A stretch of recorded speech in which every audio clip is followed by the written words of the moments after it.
14,000 muertos, 2,5 millones de mutilados con amputaciones, quemaduras o ceguera. Es una cifra brutal. Totalmente. Y no estamos hablando del saldo de una guerra en algún país lejano, no. Estamos hablando de ir a trabajar en Estados Unidos cada año justo antes de 1970. Así es. Es un dato que la verdad te deja helado. Hola a todos y bienvenidos a un nuevo análisis a fondo.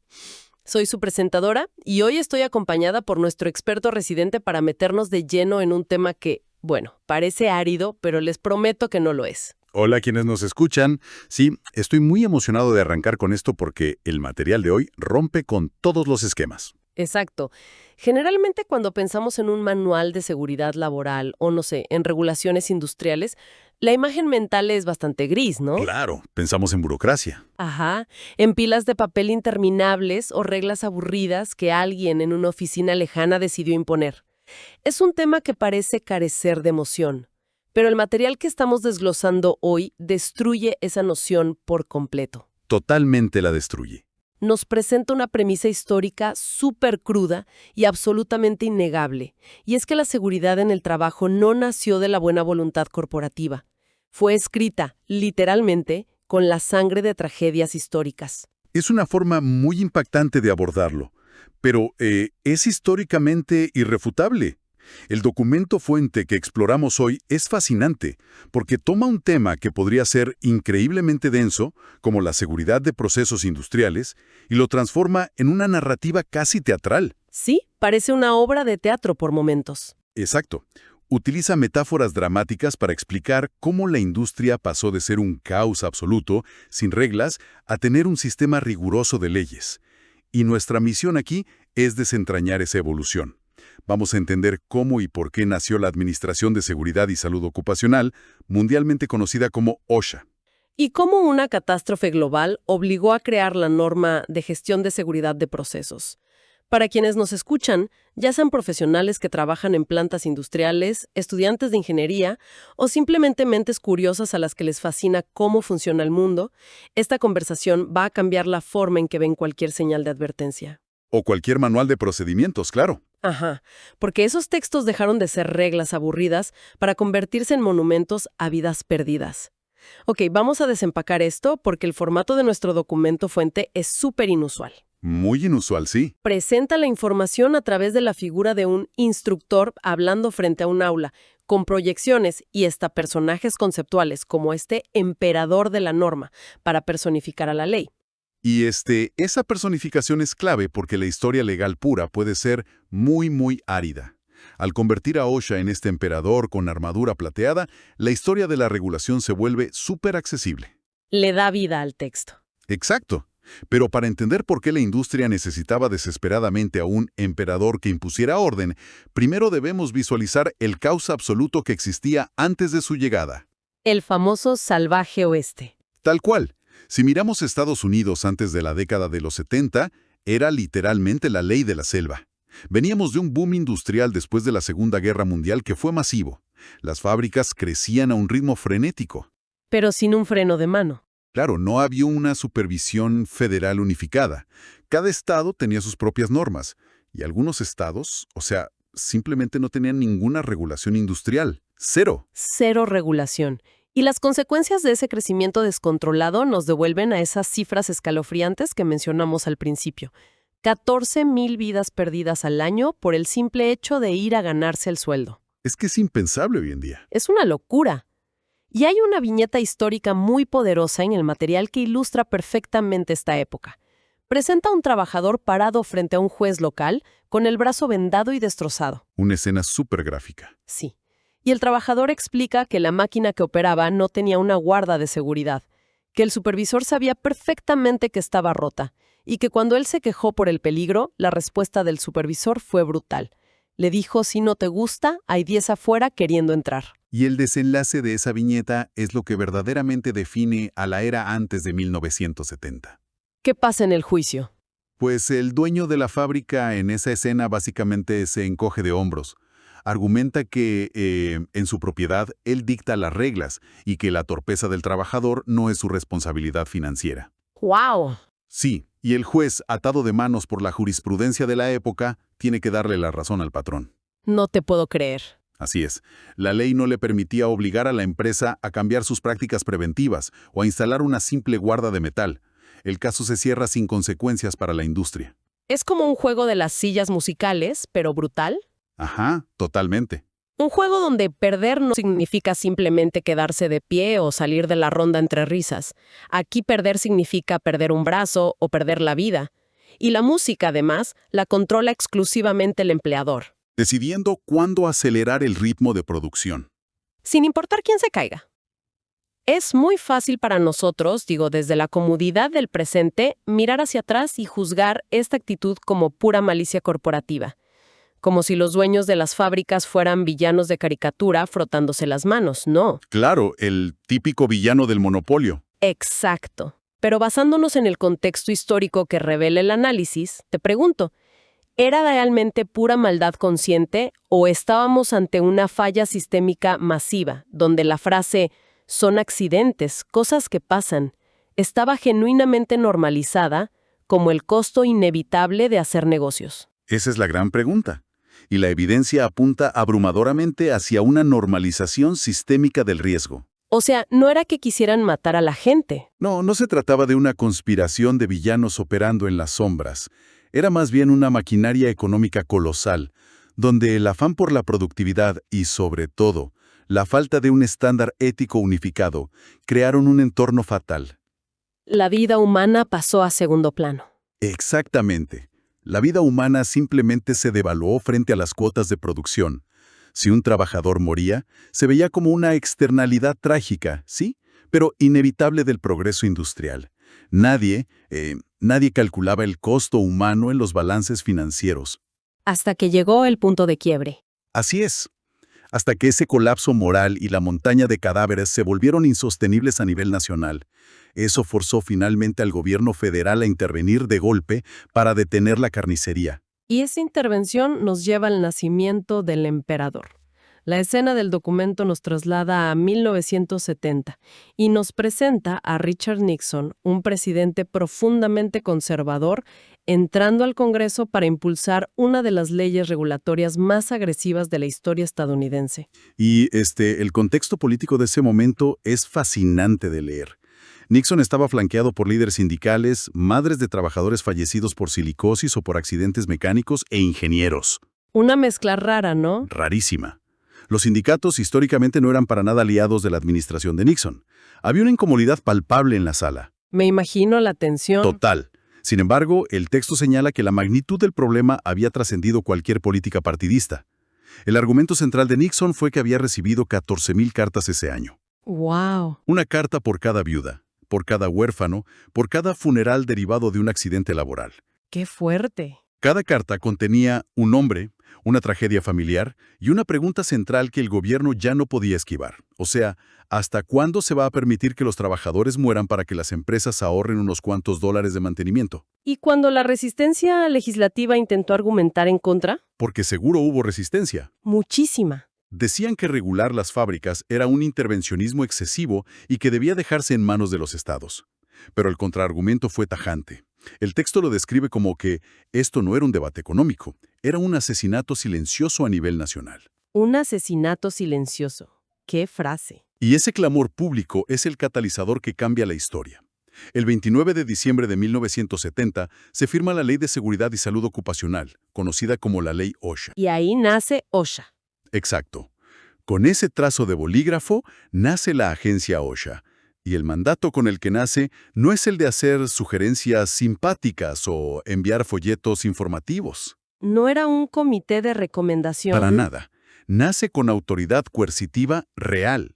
Tiene el poder para entrar a cualquier instalación industrial sin previo aviso, inspeccionar cada máquina, emitir multas millonarias y, si es necesario, poner candados en las puertas y cerrar la operación. Su única misión declarada, su razón de existir, es garantizar que ningún trabajador tenga que elegir entre su vida y su salario. Totalmente. Y aquí es donde entra de lleno este personaje del emperador de la norma. Me encanta esta analogía del texto. Lo describe sentado en un trono de metal, sosteniendo una balanza de justicia en una mano y una espada en la otra. trazando una línea en el suelo de la fábrica y declarando: soy la línea que dice, hasta aquí el negocio, hasta aquí la codicia. Es una imagen súper poética para una ley gubernamental. Lo es, y el engranaje principal de este emperador, su arma más poderosa según el documento, es la famosa cláusula del deber general, el artículo 5. El artículo 5 es, literalmente, el corazón de la ley OSHA.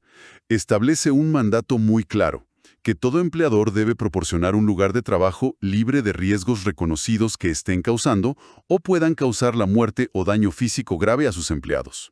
Y la forma en que el material explica esto es con una analogía hilarante, pero muy reveladora. Ah, la del león. Sí, básicamente plantea que, aunque no exista una norma específica en los gruesos libros legales que diga textualmente: no pongas a tu empleado a domar un león salvaje armado solo con una silla de plástico, sí resulta que domar leones es un riesgo reconocido en tu industria. Eres completamente responsable si alguien sale lastimado. Es genial.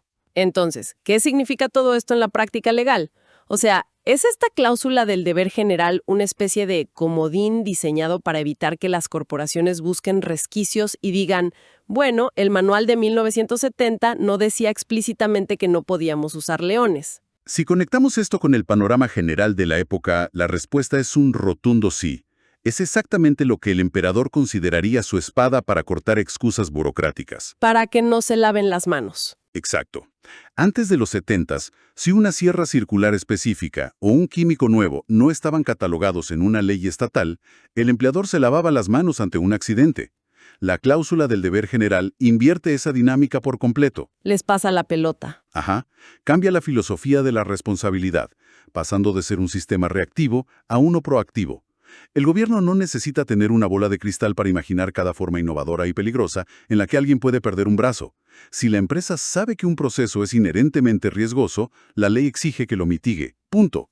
Y para ser justos, durante los años 70 y principios de los 80, este nuevo sistema empezó a funcionar, ¿verdad? OSHA obligó a poner guardas en las poleas, a usar cascos, a instalar barandales, a implementar sistemas de bloqueo de energía para que nadie encendiera una máquina mientras alguien le estaba limpiando. Fueron cambios masivos y muy positivos. Sí, las muertes individuales por aplastamientos o caídas empezaron a bajar, de verdad.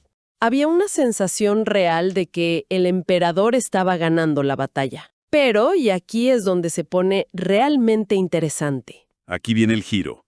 Sí, porque a pesar de todo ese poder, a pesar de tener el comodín del artículo 5, la historia nos arrastra a diciembre de 1984, a una planta de pesticidas en Bhopal, en la India. Y el desastre de Bhopal expone una fisura tectónica en la forma en que se entendía la seguridad hasta ese momento. Cuéntanos qué pasó ahí. Pues imagínate una planta petroquímica rodeada por barrios densamente poblados. Durante la noche, una serie de fallas en cascada provoca que el agua entre en un tanque que contiene isocianato de metilo, un químico altamente reactivo. Agua y ese químico. Mala combinación. Malísima. Esto genera una reacción exotérmica descontrolada. La presión dentro del tanque aumenta drásticamente. Las válvulas de alivio se abren, pero los sistemas de depuración de gases están apagados por mantenimiento. Y la torre de quema de gases ha sido desmantelada simplemente para ahorrar costos. ¡Qué desastre! El resultado es que 40 toneladas de gas tóxico se liberan a la atmósfera. Una nube blanca y pesada que desciende y se arrastra por las calles, como un fantasma sobre una ciudad que está durmiendo. El nivel de devastación que narra el documento es casi imposible de procesar. Son números de guerra. Sí. 3.000 personas murieron asfixiadas esa misma noche. 15.000 más fallecieron en los meses siguientes por complicaciones pulmonares, y más de 500.000 de habitantes quedaron con secuelas crónicas de por vida. El impacto demostró que una planta química civil podía causar más bajas que un bombardeo militar. Sin duda. Ahora, entiendo que esto ocurrió en la India, fuera de la jurisdicción de OSHA, pero el impacto resonó en todo el mundo industrializado. La pregunta es si OSHA existía en Estados Unidos con tanto poder coercitivo. ¿Cómo es que un desastre global de esta magnitud reveló que el sistema estadounidense también estaba en riesgo de sufrir exactamente lo mismo? ¿Qué se le estaba escapando al emperador? Se le escapaba una diferencia fundamental. La diferencia entre la seguridad ocupacional y la seguridad de procesos. Ah, ok. A ver. Mira, las leyes iniciales de OSHA eran excelentes para proteger al individuo de peligros mecánicos o físicos directos, evitar que un trabajador se resbale, que se corte un dedo en una sierra o que respire polvo de carbón. El trabajador individual. Exacto.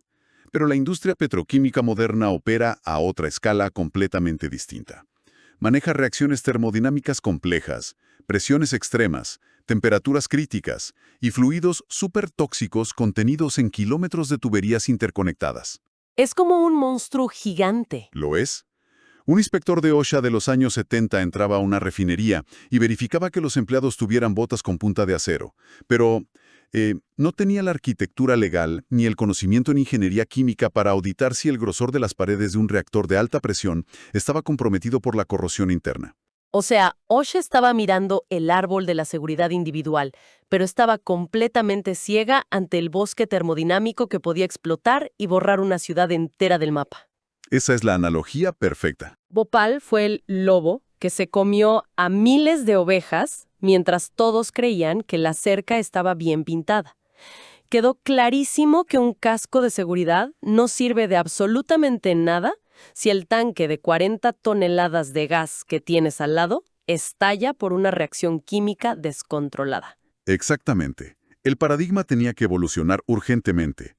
La onda expansiva de Bhopal sacudió a los reguladores en todo el mundo, no solo en la India. Fue un balde de agua fría. El gobierno estadounidense se dio cuenta de que dependían de la suerte, no de la ley, para evitar que una de sus propias plantas químicas sufriera un colapso similar. Necesitaban transformar toda esa ingeniería química compleja en regulaciones estrictas y auditables. Lo que nos lleva directamente a la década de los 90. La respuesta definitiva de OSHA al horror de Bhopal se materializa en 1990 con la publicación del Decreto 29 CFR 1910.119. Un nombre súper pegadizo. Sí, súper. Pero es mundialmente conocido como la Norma de Gestión de Seguridad de Procesos de Sustancias Altamente Peligrosas, o PSM por sus siglas en inglés. Y es en este punto donde entran a escena las estrellas técnicas de nuestra historia, lo que el análisis denomina los 14 guardianes. Así es.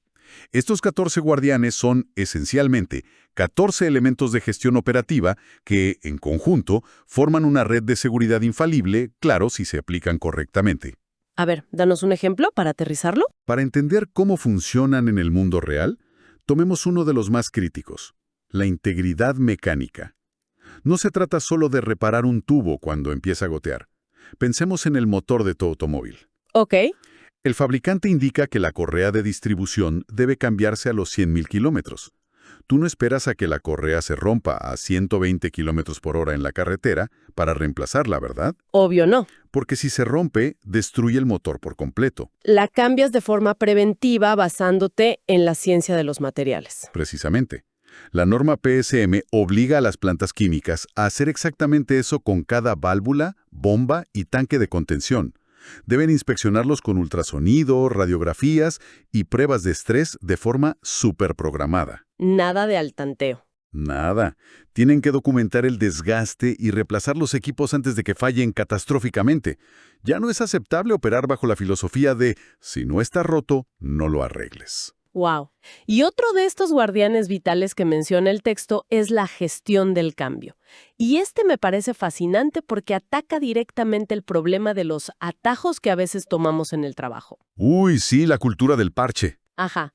Si en una planta hay una tubería que transporta ácido a alta presión y empieza a vibrar, un gerente de mantenimiento podría pensar, bueno, fácil, le pongo una abrazadera de metal barata para que deje de temblar. Que es la solución rápida. Claro, y antes de 1990 un operador simplemente iba y lo hacía. Pero colocar esa abrazadera cambia la distribución del peso y la tensión en la tubería. Podría causar una fractura por fatiga en una soldadura cercana un par de meses después. Y la gestión del cambio prohíbe terminantemente esas soluciones improvisadas. Obliga a que cualquier modificación, por diminuta que parezca, pase por un riguroso proceso de revisión por parte de ingenieros de procesos, especialistas en materiales y operadores. Tienen que evaluarlo todo. Deben evaluar cómo ese pequeño cambio afectará las presiones, las temperaturas y la seguridad de toda la planta, antes de siquiera apretar un solo tornillo. Y luego está el análisis de riesgos de proceso, o PHA. Es obligar a equipos multidisciplinarios a sentarse en una mesa y jugar al abogado del diablo con su propia fábrica. A imaginar los peores escenarios. Sí.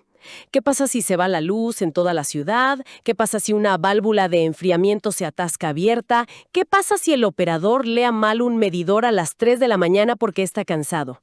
Tienen que diseñar sistemas de seguridad redundantes para cada uno de esos escenarios de falla. Y no podemos olvidar la participación de los empleados. Ese es otro guardián clave. Muy importante. Porque el ingeniero que diseñó el sistema puede estar en una oficina a 1000 kilómetros de distancia, pero el operador que gira la válvula todos los días sabe perfectamente si esa válvula se siente rígida o emite un ruido inusual. Su conocimiento empírico ahora, con esta ley, debe ser escuchado. Hay una analogía brillante que surge en esta parte de la historia, la de Pepito Preguntón. Compara a OSHA con el tratado fundacional de una alianza intergaláctica, al estilo de las películas de ciencia ficción, como el Tratado de la Estrella de la Muerte. Esa comparación es muy buena. Es que OSHA no es un guardián físico que está de pie en la planta con un medidor de presión en la mano. OSHA es el documento legal, el emperador, que tiene el poder de invocar y dar vida a estos 14 guardianes. Exacto. Antes de los 90, conceptos como el análisis de riesgos o la integridad mecánica eran solo buenas prácticas de ingeniería. Las empresas responsables las usaban voluntariamente y las empresas enfocadas en recortar gastos las ignoraban por completo. Hacían la vista gorda. Sí, pero la norma 1910.119 tomó esas buenas prácticas y las convirtió en elementos obligatorios. Pasaron de ser sugerencias en libros de texto a ser un mandato federal ineludible. Para visualizar toda esta evolución, me encanta la idea de la pirámide de la gestión de seguridad de procesos que plantea el texto. La base de la pirámide, los cimientos anchos de concreto, es la ley OSHA original de 1970.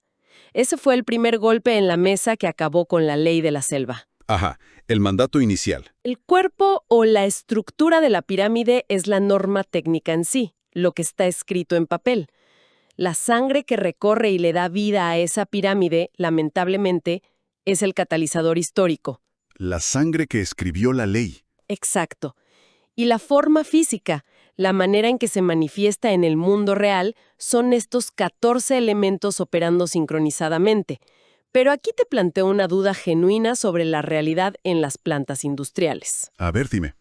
Poner 14 elementos técnicos exquisitamente redactados en un documento gubernamental suena excelente en teoría, pero el simple hecho de publicar un decreto de El Emperador realmente cambia la mentalidad en el ruidoso y estresante piso de operaciones de una refinería, o en el fondo solo añade toneladas de papeleo y burocracia interminable para los ingenieros que solo quieren hacer su trabajo. Es una crítica súper común. Pero lo fascinante aquí es cómo los legisladores y los creadores de la norma anticiparon esa misma resistencia cultural. Sabían que el papel por sí solo no detiene una fuga de gas tóxico a alta presión. El papel aguanta todo. Claro. La genialidad de convertir estos 14 elementos en ley es que crea un rastro auditable y penalizable de responsabilidad. Obliga a que la seguridad deje de ser un ítem opcional en el presupuesto del gerente de turno. Les quita la opción de decir, luego lo vemos. Exactamente. Transforma el «deberíamos revisar el grosor de esa tubería principal porque tiene 20 años de antigüedad» en un «por ley, tenemos que medir el grosor de esa tubería cada 6 meses, un ingeniero calificado tiene que firmar el reporte validando que es segura y, ojo, si falsificamos esa firma o no lo hacemos y la tubería está ya matando a un operador, el equipo gerencial enfrentará cargos criminales e irá a prisión». ¡Wow! Claro. Le da dientes a la ingeniería, convierte las buenas intenciones en una estructura de supervivencia corporativa. Es la única forma. O sea, la burocracia, los permisos de trabajo en caliente, las revisiones de prearranque, todo ese papeleo que a veces molesta tanto a los operadores, es en realidad la cadena de custodia de la seguridad.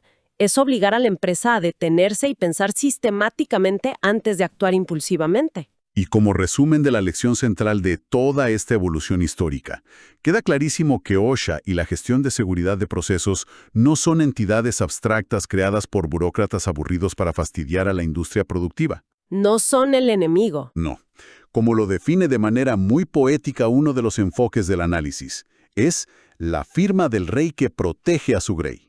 La prevención rigurosa y basada en la ciencia se convirtió en una obligación legal ineludible por una razón muy simple, que resuena a través de las décadas, y es que la vida humana no es un accidente descartable, es un derecho fundamental. Hay una reflexión hacia el final de nuestra historia que resulta absolutamente demoledora para cerrar esta idea. Sí, el texto descata una línea inmortal del célebre físico Richard Feynman. Al investigar desastres tecnológicos, donde falló el liderazgo gerencial frente a las advertencias de los ingenieros, Feynman concluyó algo brillante. ¿Qué dijo? Dijo, para que la tecnología sea exitosa, la realidad debe tener prioridad sobre las relaciones públicas, porque la naturaleza no puede ser engañada. No importe cuántos atajos financieros intente tomar una corporación o cuántos reportes maquille. La física, la presión, la fatiga del metal y la termodinámica eventualmente cobrarán la factura de forma brutal si se ignoran los riesgos operacionales. Y la respuesta que en este mundo conceptual de nuestro documento le da el mismísimo emperador de la norma a esa advertencia de Feynman es escalofriante y perfecta. Dice, y yo tampoco. Y yo tampoco, es buenísimo. Es una advertencia perpetua a cualquier industria que piense que puede saltarse los protocolos para maximizar sus ganancias trimestrales a costa de la seguridad humana. Es un cierre súper poderoso para la historia de cómo la sangre de miles de trabajadores construyó el escudo que hoy protege a millones. Un escudo que a veces damos por sentado. Totalmente. Pero basándonos en cómo Bhopal, ese enorme y monstruoso lobo, fue el catalizador histórico necesario que obligó al mundo a regular la complejidad de la industria química en los 90, quiero dejar algo flotando en el aire para quienes nos escuchan. A ver, una reflexión final. Sí, si tomó una tragedia masiva global, la muerte por asfixia de miles de civiles en una sola noche, para que los gobiernos vieran los inmensos vacíos regulatorios y crearan estas reglas estrictas de seguridad de procesos, ¿cuáles son los lobos invisibles de nuestra época actual? Es una gran pregunta. O sea, al mirar todas estas nuevas tecnologías emergentes contemporáneas, pienso en la inteligencia artificial general, en la biotecnología a gran escala, en la ingeniería genética o en industrias disruptivas que se mueven a una velocidad que de verdad marea a los legisladores. ¿No es altamente probable que estemos operando ahora mismo en un nuevo salvaje oeste muy parecido al panorama de antes de 1970? Uf, la historia rima, ¿no? Exacto. Estamos simplemente jugando otra ronda de las sillas musicales, esperando nuestra propia tragedia tecnológica moderna a gran escala, antes de que la presión pública obligue a crear a un nuevo y actualizado emperador que decida que la seguridad en esas nuevas e inexploradas fronteras también es un derecho innegociable y no un triste accidente. Es una pregunta que resuena profundamente con la mecánica histórica que hemos analizado hoy. El ciclo de la civilización industrial parece repetirse sistemáticamente. Siempre es la misma historia. Sí. Innovación acelerada, desregulación eufórica, expansión sin límites, la inevitable tragedia y finalmente la reactiva regulación. El reto supremo de nuestra generación, al enfrentarnos a tecnologías con un potencial de daño aún mayor, es aprender de las cicatrices de la industria química y romper ese ciclo. Debemos ser proactivos antes de que, una vez más, la sangre tenga que volver a redactar la ley. Y con ese pensamiento provocador, nos despedimos por hoy en este análisis a fondo, tomando prestada y adaptando la frase final que cierra esta increíble exploración histórica de nuestro documento. Que la fuerza de la prevención nos acompañe a todos. Que así sea. Ojalá la conversación de hoy anime a nuestra audiencia a indagar mucho más sobre los sistemas invisibles, las normas, los ingenieros de confiabilidad y esos 14 guardianes que, aunque rara vez los veamos en las noticias, están trabajando incansablemente a diario en refinerías y plantas del mundo entero para protegernos. Y recuerden, la próxima vez que ojeen un manual de seguridad que les parezca aburrido o excesivo, tómense un segundo para pensar en quién tuvo que detener la música de golpe para garantizar que nadie más, nunca más, se quedara sin silla.